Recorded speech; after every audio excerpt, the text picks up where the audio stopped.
ఇది ఇలా పెడదామా? Very good. అరే ఇటు ఇటు ఇటు పెట్టు. నాట్ దిస్, ఇక్కడ నాన్న, ఇక్కడ పెట్టేసి ఇలా ఇలా ఇలా అంటే వావ్ సూపర్. ఇది ఇక్కడ పెట్టు, ఇది ఇక్కడ. అరే వావ్. హాయ్, ఎలా ఉన్నారు?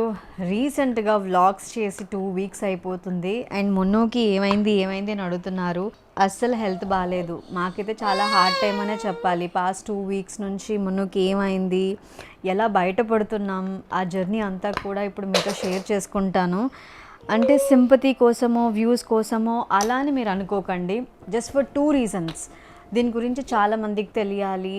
ఈ అవేర్నెస్ స్ప్రెడ్ చేయడానికి, అంటే పేరెంట్స్గా మామ్స్కి కానీ వాళ్ళ పిల్లలకి ఇలాంటి సిమ్టమ్స్ కనిపిస్తే ముందుగానే రికగ్నైజ్ చేసి రైట్ టైంలో ట్రీట్మెంట్ ఇప్పించాలి అని. అండ్ సెకండ్, మీ అందరి బ్లెస్సింగ్స్ అండ్ విషెస్తో మా మున్ను ఇంకా సూపర్ స్ట్రాంగ్ అవుతాడు అని. ఎందుకంటే ఒక మదర్గా వాడి బాధ, వాడి సఫరింగ్ నేను అస్సలు చూడలేకపోతున్నాను. ఫస్ట్ మా మున్నుగాడికి మైల్డ్ ఫీవర్తో స్టార్ట్ అయింది, కామన్ కోల్డ్తో స్టార్ట్ అయింది. దాని తర్వాత కాఫ్ కొంచెం స్టార్ట్ అవుతూ ఉన్నింది. మేమేమనుకున్నాము, కొంచెం వెదర్ చేంజ్ అవుతుంది కదా, సీజన్ చేంజ్ అవుతూ ఉంటే కొంచెం రెగ్యులర్ ఇన్ఫెక్షన్స్ అలాంటివి వస్తాయి కదా అని చెప్పేసి రెగ్యులర్ మెడిసిన్స్ యూస్ చేసాము. కొంచెం బాగానే ఉన్నాడు అనిపించింది. ఒక 2 డేస్ తర్వాత మళ్ళీ ఫీవర్ స్టార్ట్ అయింది. సో డాక్టర్ దగ్గరికి వెళ్ళాలి అని చెప్పేసి డాక్టర్ దగ్గరికి వెళ్ళాము, ఎమర్జెన్సీకి వెళ్ళాము. సో వాళ్ళకి చెక్ చేయించిన తర్వాత వాళ్ళు మళ్ళీ మెడిసిన్ చేంజ్ చేశారు. సో మెడిసిన్స్ వేసిన తర్వాత ఒక 2-3 డేస్ చూద్దాము, రెగ్యులర్ రెస్పిరేటరీ ఇష్యూయే, మేజర్ ఏం కాదు అని చెప్పారనమాట. ఇక డాక్టర్ ప్రిస్క్రైబ్ చేసిన మెడిసిన్స్ అన్నీ కూడా ఇంటికి తీసుకొచ్చి అవే వాడుతూ ఉన్నాము. సో అంత నార్మల్గానే ఉంది. మళ్ళీ ఫీవర్ ఎక్కువ అవ్వడము, అంటే నైట్ టైమ్స్లో ఎక్కువ ఫీవర్ అవుతూ ఉంది. సో ఎట్లాంటి ఇంప్రూవ్మెంట్ కనిపించట్లేదు, ఉన్న సిమ్టమ్స్ తగ్గట్లేదు, ఫీవర్ వస్తూనే ఉంది. నైట్ టైమ్స్లో ఇంకా ఎక్కువ అయిపోతూ ఉండేసరికి మేము చాలా భయపడిపోయాము, చాలా పానిక్ అనిపించింది. సో రెగ్యులర్గా వాడు చేసే యాక్టివిటీస్ చాలా మటుకు తగ్గించేశాడు. మా వాడు ఎంత యాక్టివ్గా ఉన్నా చాలా త్వరగా టైర్డ్ అయిపోతూ ఉన్నాడు. సో నైట్ టైం పడుకున్న తర్వాత ఊపిరి పీల్చుకుంటూ ఉంటే కొంచెం ఇబ్బందిగా అనిపించింది వాడికి. అంటే బ్రీతింగ్ సడన్గా స్పీడ్గా తీసుకోవడము అలాంటివి చూసేసరికి కొంచెం మాకు భయం వేసింది, మంజుకి నాకు. అండ్ కాఫ్ కూడా కొంచెం ఇంకెక్కువ సీవియర్గా అవుతూ వచ్చింది. ఎందుకు ఈ కాఫ్ తగ్గట్లేదు? ఆల్మోస్ట్ 1 వీక్ నుంచి 10 డేస్ వరకు ఇలా మేము స్ట్రగుల్ అవుతూ ఉండే. 1 వీక్ చూసాము, ఇంకా లేట్ చేయొద్దు. డాక్టర్ దగ్గరికి వెళ్ళిన తర్వాత మళ్ళీ కన్సల్ట్ అయిన తర్వాత ఆయన చెప్పాడు ఏంటంటే, ఒకసారి ఎక్స్రే తీద్దాము, బ్లడ్ శాంపిల్స్ కూడా తీసుకుందాం, సిబిపి సిఆర్పి ఎలా ఉందో చూద్దాం, కాఫ్ ఎక్కువగా ఉంది కాబట్టి లంగ్స్లో ఏమైనా ఇన్ఫెక్షన్ ఉందేమో, ఒకసారి ఎక్స్రే తీస్తే క్లారిటీ వస్తుంది ఎంతవరకు యాంటీబయాటిక్స్ ఇవ్వచ్చు అని. కానీ ఎక్స్రేకి వెళ్ళిన తర్వాత అక్కడ ఒక 7 to 10 మెంబర్స్ వెయిటింగ్ ఆల్రెడీ. అంటే పిల్లల పరంగా ఇది కొంచెం సివియారిటీ ఎక్కువ ఉంది అని అనిపించింది. ఎక్స్రే రిపోర్ట్స్ చూసిన తర్వాత డాక్టర్ చెప్పింది ఏంటంటే బ్రాంకో నిమోనియా అని చెప్పారు. అంటే ఇప్పుడు మేము అనుకున్నట్టు రెగ్యులర్ నిమోనియాలా అయితే కాదు. అంటే మీకు రెండిటికి డిఫరెన్స్ మీకు ఎక్స్ప్లెయిన్ చేస్తాను. రెగ్యులర్ నిమోనియాకి బ్రాంకో నిమోనియాకి డిఫరెన్స్ ఏంటి, దీనివల్ల ఏమవుతుంది. డాక్టర్ని నేను చాలా డౌట్స్ అడిగాను. అంటే నాకు ముందే చాలా డౌట్స్ వస్తూ ఉంటాయి. నార్మల్గా వింటర్ సీజన్లో కోల్డ్, కాఫ్, ఇలా ఫీవర్, ఇవన్నీ సిమ్టమ్స్ మనము పెద్ద డిసీజ్ అని చూడం. కానీ యాక్చువల్లీ బ్రాంకో నిమోనియాకి సిమ్టమ్స్ ఇలాగే ఉంటాయి. కాబట్టి మీరు నెగ్లెక్ట్ చేయకండి. చాలామంది మామ్స్కి హెల్ప్ అవుతుంది అని అనుకుంటున్నాను. అసలు రెగ్యులర్ నిమోనియాకి బ్రాంకో నిమోనియాకి డిఫరెన్స్ ఏంటి అంటే, రెగ్యులర్ నిమోనియాలో యూజువల్గా లంగ్స్లో లార్జర్ ఎయిర్ సాక్స్ని ఎఫెక్ట్ చేస్తోంది. బ్రాంకో నిమోనియాలో ఏంటి అంటే బ్రాంషియల్ టిష్యూస్లోని స్మాలర్ స్పెసిఫిక్ ఏరియాస్ని టార్గెట్ చేస్తుంది అనమాట. అంటే 2 లంగ్స్లోనే ఎఫెక్ట్ అయ్యే ఏరియాస్ డిఫరెంట్ కాబట్టి సిమ్టమ్స్ని బట్టి డయాగ్నోస్ చేయడం కొంచెం కష్టమే. కానీ అలాగే సిమ్టమ్స్ ఇమ్మీడియట్గా అంటే సీరియస్గా ఉండకపోవచ్చు, మెల్లిగా స్ప్రెడ్ అయ్యి అవి చాలా సీరియస్ అయ్యే ఛాన్స్ అయితే ఉంటుంది. కాబట్టి ముందే మనం ఇలాంటి సిమ్టమ్స్ ఏమైనా చూస్తే కనిపిస్తే డాక్టర్ దగ్గరికి తీసుకెళ్ళి క్లారిఫై చేసుకోవడం అయితే చాలా బెటర్.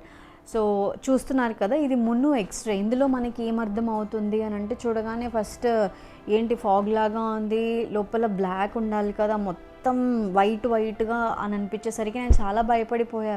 ఏంటి ఇన్ఫెక్షన్ ఏ రేంజ్లో ఉంది అని అనిపిస్తుంది. సో మీరు బాగా చూస్తే బ్రాంచియల్ ట్యూబ్స్లోని కొన్ని స్పెసిఫిక్ ఏరియాస్లో ఆ ఇన్ఫెక్షన్ సైన్స్ అయితే మీకు బాగా కనిపిస్తున్నాయి కదా. సో ఈ డీటెయిల్స్ని బట్టి ఇది బ్రాంకో నిమోనియా అని డయాగ్నోస్ చేయగలుగుతారనమాట. సో దీంతోపాటు స్వాబ్ టెస్ట్ కూడా చేశారు.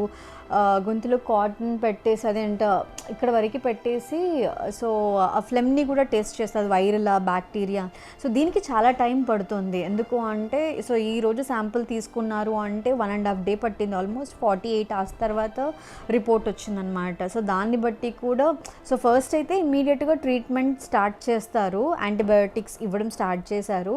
కాకపోతే బ్లడ్ టెస్ట్లో ఈ ఫ్లెమ్, సో ఇందులో స్వాబ్ టెస్ట్లో సో దీనిలో ఎంతవరకు ఎంత సివియారిటీ ఉంది, సో ఏ లెవెల్ ఉంది, సో వైరల్గా వచ్చిందా బ్యాక్టీరియాతో వచ్చిందా, సో చాలా రకాలుగా టెస్ట్ చేశారు. బ్రాంకో నిమోనియా అని బయటపడిన తర్వాత సో దాన్ని బట్టి మా మున్నుగాడికి ట్రీట్మెంట్ అనేది స్టార్ట్ చేశారు.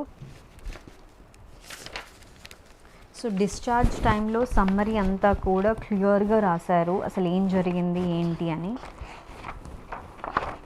ఒక సైడ్ ఏమో డాక్టర్స్, ఎక్స్రేస్, హాస్పిటల్లో అడ్మిట్ అవ్వడం, 3 days అక్కడే ఉన్నాము, ఇంకా మెడిసిన్స్ ఏవేవి ఇస్తున్నారు ఏంటి అట్లా తిరగడము. సో చాలా పానిక్ స్టేట్లో ఉన్నాం. ఎందుకంటే చిన్నోడికి సో ఇవన్నీ అవుతూ ఉంటే ఫుడ్ కూడా మళ్ళీ ఇంటి దగ్గర నుంచే తీసుకెళ్ళి ఫీడ్ చేస్తున్నాము. అలా మేము కంప్లీట్గా చాలా స్ట్రెస్లో ఉండే.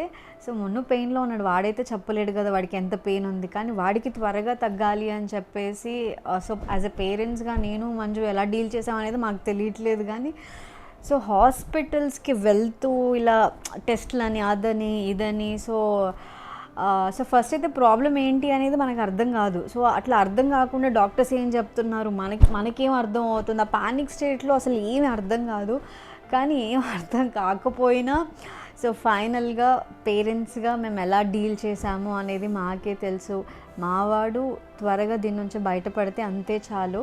సో ప్రస్తుతానికి డిశ్చార్జ్ అయితే అయిపోయాము. సో కానీ ఆ 3 days హాస్పిటల్లో వాడికి యాంటీబయాటిక్స్, అంటే చిన్న పిల్లోడికి యాంటీబయాటిక్స్ ఇస్తూ ఉంటా ఇంజెక్షన్. సో ఒక 1/2 hour లిటరల్లీ నేను ఎక్స్ప్లెయిన్ చేయలేను. సో వాడికి ఆ క్యాన్యులా పెట్టడానికి 1/2 hour టైం పట్టింది. సో మనం అక్కడ ఉండకూడదు, మనం బయట నిల్చొని ఉండాలి. వాడి ఏడుపు 1/2 hour కంటిన్యూస్గా వాడు ఏడుస్తూ ఉంటే నా కళ్ళు అసలు నీళ్ళు ఆగలేదు. అరే నేను వచ్చి హెల్ప్ చేస్తాను, లేదు పేరెంట్స్ అక్కడ ఉండొద్దండి, అక్కడ ఉంటే వీళ్ళు మేము చెప్పింది వినరు, సో మాకు సపోర్ట్ చేయరు పిల్లలు. ఈ హాస్పిటల్లో అలాగే ఉంటుందేమో, కానీ నాకైతే చాలా కళ్ళలో వాటర్ ఆగలేదన్నమాట. బయట నిల్చొని క్యాన్యులా పెట్టేసి వాడి చేతికి అంతా అది చూసినప్పుడల్లా నాకు రే ఎన్ని డేస్ ఎలా తట్టుకుంటున్నాడు రా, ఇంకా 5 to 7 days అని అంటే నాకు ఇంకా బాధగా ఉంది. ఆ 3 రోజులు హాస్పిటల్లో వాడి కరెక్ట్ టైంకి ఫుడ్ అండ్ నెబులైజ్ చేస్తూనే ఉండాలి. డేలో 5 times నెబులైజ్ చేస్తున్నారు. సో మార్నింగ్ 2 times, మధ్యాహ్నం ఒకసారి, మళ్ళీ నైట్ 2 times అలాగా. సో మార్నింగ్ ఒక 3 syrups అలా ఇస్తున్నారు, మధ్యాహ్నం 1, మళ్ళీ నైట్ 3 syrups. సో అలా నెబులైజేషన్ అవుతూ ఉన్నింది, యాంటీబయోటిక్స్ ఇస్తూ ఉన్నారు. వాడు పడుకున్నప్పుడే ఎందుకంటే ప్రతి 12 hours ఒకసారి ఇవ్వాలి కాబట్టి మార్నింగ్ వాడిని లేవకముందు ఇచ్చేస్తున్నాము, లేదంటే వాడు మధ్యాహ్నం నిద్రపోయిన తర్వాత ఒకసారి, మిడ్నైట్లో ఒకసారి, అలాగ డేకి 2 times కానీ అలా ఇచ్చారు యాంటీబయోటిక్స్. సో అలా వాడిని అలా చూస్తూ ఉంటే నాకు చాలా, అంటే ఒక మామ్గా ఎలా ఉంటుంది అనేది పేరెంట్స్గా మీకు కూడా అర్థమవుతుంది. సో వాడంత ఫైట్ చేస్తున్నప్పుడు సో మేము కూడా చాలా సపోర్ట్ చేయాలి, వాడికి పక్కన ఇంకా ధైర్యంగా ఉండాలి అని, అంటే కొంతవరకైనా కూడా అవేర్నెస్ క్రియేట్ చేయాలి. సో ఇప్పుడు ఏం వస్తున్నాయో పిల్లలకి ఏం అసలు అర్థం కావట్లేదు, కొత్త కొత్త పేర్లు చెప్తున్నారు. సో మా జున్నుగాడికి కూడా లాస్ట్ మంత్ ఫీవర్ వచ్చి తగ్గుతుంది, మళ్ళీ నెక్స్ట్ 1 monthకే వచ్చేస్తుంది. ఎంత హైజీన్గా ఉన్నా ఎంత ఉన్నా కూడా వెదర్ చేంజ్గా సో బయట ఏదైనా క్రౌడెడ్ ప్లేస్కి వెళ్ళాలంటే భయం వేస్తుంది. అసలు మా మున్నుకి ఎలా వచ్చిందనేది మాకు అర్థం కావట్లేదు. మా మున్నుగాడికి ఎంత సపోర్టివ్గా ఉండొచ్చు, దీని నుంచి బయటపడడానికి వాడికి ఎంత ధైర్యంగా ఉండేలాగా చేయొచ్చు. But he so strong. So తను చూసినప్పుడు అదే అనిపిస్తుంది, అంత పెయిన్. ఆ క్యాన్యులా పెట్టుకొని ఇప్పటికీ 5 డేస్ అయిపోయింది, ఇంకొక 2 డేస్ ట్రీట్మెంట్ ఉంది వాడికి. సో ఆ 5 డేస్ నుంచి కూడా ఒక్కొక్కసారి ఫ్రస్ట్రేషన్ వస్తుంది వాడికి. అది చూసుకున్నప్పుడు నాకు ఒక చేయి పని చేస్తుంది, ఇంకో చేయి పని చేయట్లేదు, అది తీసుకొని కొడుతున్నాడు, ఈ చేయి మీద కొట్టుకుంటున్నాడు. సో క్రాంకీ అవుతున్నాడు ఒక్కొక్కసారి. ఆ టైంలో వాడి మూడ్ స్వింగ్స్ని అర్థం చేసుకొని వాడిని కామ్ డౌన్ చేయడము. సో ఇవన్నీ కూడా మేము గో త్రూ అవుతున్నాము. సో ఇక్కడ కూడా పేరెంట్స్గా మనం వాళ్ళ మీద విసుక్కోకుండా, వాళ్ళ మీద కోపం చూపించకుండా, వాళ్ళ మీద జాలి అనేది చూపించకుండా ప్రేమతో, సో వాళ్ళని హ్యాపీగా, అరే నీకేం కాలేదురా, so you are very healthy అని మనం హ్యాపీగా ఉంటూ వాళ్ళని హ్యాపీ చేయాలి. సో మన కళ్ళలో వాటర్ చూసిన మనం కొంచెం డిప్రెస్డ్గా అనిపించిన వాళ్ళ ముందు సో వాళ్ళు కూడా వీక్ అయిపోతారు. సో పేరెంట్స్గా మనం స్ట్రాంగ్గా ఉంటూ వాళ్ళని ఇంకా స్ట్రాంగ్ చేయాలి అని నాకు అనిపించింది. సో మా వాడికి ట్రీట్మెంట్ స్టార్ట్ అయ్యి 5 డేస్ అయిపోయింది. సో ఈ 5 డేస్లో ఫస్ట్ ఫీవర్ అనుకొని, ఆ ఫీవర్లో డిఫరెంట్ మెడిసిన్స్ P250 ఇచ్చాము. సో దాని తర్వాత క్రోసిన్ డిఎస్ ఇచ్చాము, మెఫ్తాల్ ఇచ్చాము. సో అలాగా సివియారిటీని బట్టి ఫీవర్ సిరప్స్లోనే మారుస్తూ ఇచ్చారనమాట, ఈ కాఫ్ కానీ కోల్డ్ కానీ. సో 10 రోజుల తర్వాత ఎందుకు తగ్గట్లేదు అని ఎక్స్రే తీసిన తర్వాత లంగ్స్లో ఉన్న ఇన్ఫెక్షన్ చూసి ఏదైతే ట్రీట్మెంట్ స్టార్ట్ చేశారో బ్రాంకో నిమోనియా అని చెప్పి, సో ఆ ట్రీట్మెంట్కి 5 రోజులు ఏదైతే జరిగిందో, సో దానికి మా వాడు మంచిగానే రెస్పాండ్ అవుతున్నాడు. ఎందుకు అంటే ముందు చూసిన ఎక్స్రేకి ఇప్పుడు ఎక్స్రే చూస్తే 50% వరకు, అంటే ఎక్స్రే చూస్తే పర్లేదు, ఇన్ఫెక్షన్ తగ్గుతుంది, మా వాడు ట్రీట్మెంట్కి మంచి రెస్పాండ్ అవుతున్నాడు అని మాకు అనిపిస్తుంది. సో ఇలాగే ఇంకెన్ని డేస్ కంటిన్యూ చేయాలో తెలియదు, ఇంకొక 2 డేస్ ఇద్దాము, 5 to 7 days వరకు కోర్స్ తీసుకుంటే బెటర్, సో అప్పుడు మనకి ఆ డిఫరెన్స్ తెలుస్తుంది అని అన్నారు. సో మా వాడు ఆ క్యాన్యులా పెట్టుకొని ఇప్పటికీ 5 రోజులైంది, ఇంకా 2 రోజులు, ఇంకా 3 రోజులు తెలియదు. ఆ 2 రోజుల తర్వాత కూడా ఇప్పుడు యాంటీబయోటిక్స్, ఇప్పుడు ఇంజెక్షన్ త్రూ ఇస్తున్నారు కదా వాడికి. సో ఆ ఇంజెక్షన్స్ ఆపేసి, యాంటీబయోటిక్స్ ఆపట్లేదు, ఇంజెక్షన్స్ ఆపేసి, సో ఎంతవరకు అయితే ఇన్ఫెక్షన్ తగ్గిందో మిగిలిన ఇన్ఫెక్షన్ లోపల ఇంకెంత అవుతుందో అప్పుడు మనం సిరప్స్ ద్వారా ఇవ్వచ్చు. సో 7 days చాలు ఈ కోర్స్, అప్పుడు సిరప్స్తో తగ్గించవచ్చు అని అంటున్నా. అప్పటికీ తగ్గుతుంది అని కాదు.